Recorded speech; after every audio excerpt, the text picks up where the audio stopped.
This is not the story you know. What if Paul Atreides was never rescued after the fall of House Atreides? What if he was taken by the Baron and raised as a Harkonnen? In this timeline, there is no Messiah, no desert awakening, only power, control, and a future ruled by fear. It begins as it always does with the fall. House Atreides, proud and honorable, crushed by the combined force of Harkonnen malice and Imperial betrayal. Duke Leto dies. Jessica is separated from her son in the chaos, believed dead. And Paul, unconscious, drugged from the spice and the trauma, his mind unraveling under the weight of prescient visions, he is recovered. The Sardaukar, unsure of what to do with the son of the Duke, deliver him like a prize to Baron Vladimir Harkonnen. And against all expectation, the Baron spares him. Not out of mercy, not out of decency, but because the Baron is not only cruel, he is clever. Paul is taken to Giedi Prime, a world that stinks of oil and blood, where light dies before it touches the ground. And there, in a high cold tower, the boy who is meant to be the savior of a people is given a new education. The Baron doesn't torture him. He doesn't humiliate him. He does something far worse. He listens to him. He plays the long game. Soft words, warm meals, and just enough truth to break the foundations of Paul's beliefs. He tells Paul stories about the hypocrisy of nobility, about how the Emperor used House Atreides as bait, about how honor means nothing when set against the weight of history. He lets the boy's questions fester. He never lies, but he chooses his truths carefully. And as the years pass, Paul changes.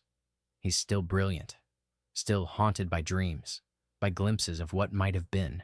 But those visions, without grounding, without the harsh discipline of desert suffering, without the love of his mother or the trust of the Fremen, those visions become poisoned. They show him fire.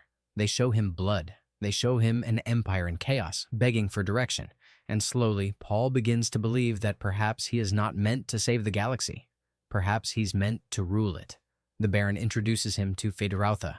The two boys, close in age, do not fight. Not yet. They are trained together, sharpened side by side, two blades being forged in the same fire, one born of cruelty, the other born of tragedy, both taught that compassion is weakness and that fear, when used correctly, is more powerful than prophecy. Meanwhile, far across the stars, the Bene Gesserit whisper in panic. The Kwisatz Haderach was not meant to grow here. Under this roof, in this darkness, they try to intervene. They fail. Jessica, presumed dead, survives in hiding. She joins the Fremen, not as a mother searching for her son, but as a ghost mourning what he might have become. And the Fremen, they wait. The myths remain. The Lisan al-Gaib is still spoken of in the deep Sayaches, but no one comes, no voice cries out from the storm. Until one day, he does return.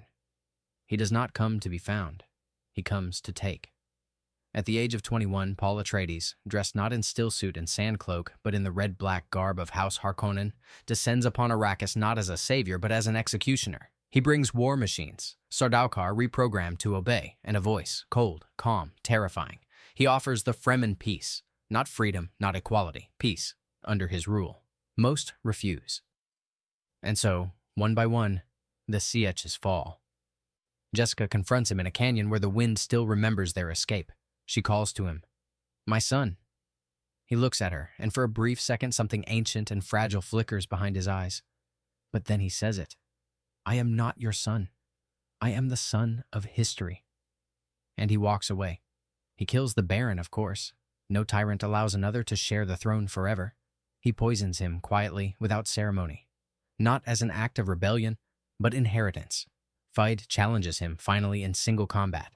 Paul wins, not with prophecy, but precision. And with the last of his bloodline dead, Paul Atreides, firstborn of Leto, shaped by shadow, tempered in silence, crowns himself emperor. The jihad still comes, not as a wildfire of faith, but as a calculated purge. The Fremen are broken. The Bene Gesserit silenced. The guild submits. And in this universe, the spice still flows. But no one dares speak of dreams anymore.